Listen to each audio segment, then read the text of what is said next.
Hey, today's a little learning thing. We were doing some testing. Hunter and I were doing testing. Hunter's in charge of our tuners. We sell the Power Vision 3 tuners.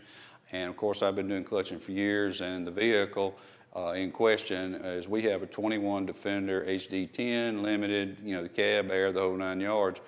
And so we were testing a forthcoming Dalton clutch kit, which depending on when you're watching this, may have been out for years, who knows. But point is, we were testing clutch kits and tuners.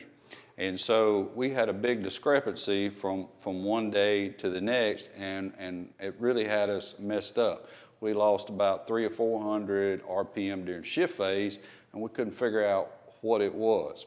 Right? Hence the video, because as we learn things and have stuff happen to us, then we like to pass it on in case it's happening to you. All right? Hence the name of the video. Temperature and humidity affect performance greatly. All right, so we're in Mississippi.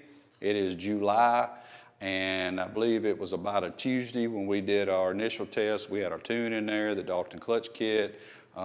This limited with the cab and the air, it just gets drugged down tremendously. It's two of us, 200-pound plus men in there, air conditioning cabin on. Our shift phase is down around 5,700.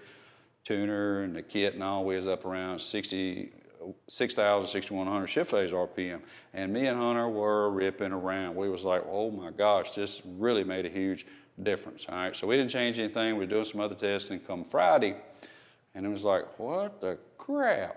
We're back down in the 57, 5,800 range. We didn't change anything. And we were just reeling. It was, going through our brains, you can imagine. So anyway, long story short, I guess it's too late for that. But long story short, that particular day, it was 97 degrees here, and we were in the high 80s on humidity. So temperature and humidity play a huge role in performance. You might say, well, why is that? Because I have air intake, pressure sensors, etc. on this vehicle. Well, hot air, we'll take that one first, is like if you had a balloon that you blew up and you took it and put it in the refrigerator, it shrinks down because cold air takes up less space. So when it's very, very, very, very hot, then you can't get as much air into the engine as you could on a cool day. That's the temperature difference. Humidity, when you have a low humidity day, then there's not that much water in the air versus a very high humidity day. Now you're sucking in water that does not burn, that takes up space of oxygen and air. So on that particular day, we couldn't get as much air in the cylinders, and we had water taking up space in the cylinders, and therefore our performance was down. How did we figure all this out? Well, we waited a few days, and it just so happened it was in the 80s degrees and our humidity was in the 60s. We went and drove it again, and we were ripping. And then, of course, I talked with Dalton, and we were just back and forth, and it's like, boom, humidity and temperature. Now, suspect probably all vehicles, absolutely. This particular one is a 21 Can Am Defender HD10 with cabin air, and it's probably going to affect all of them pretty much the same way. So if you're experiencing some low performance on hot and humid days, now you know why.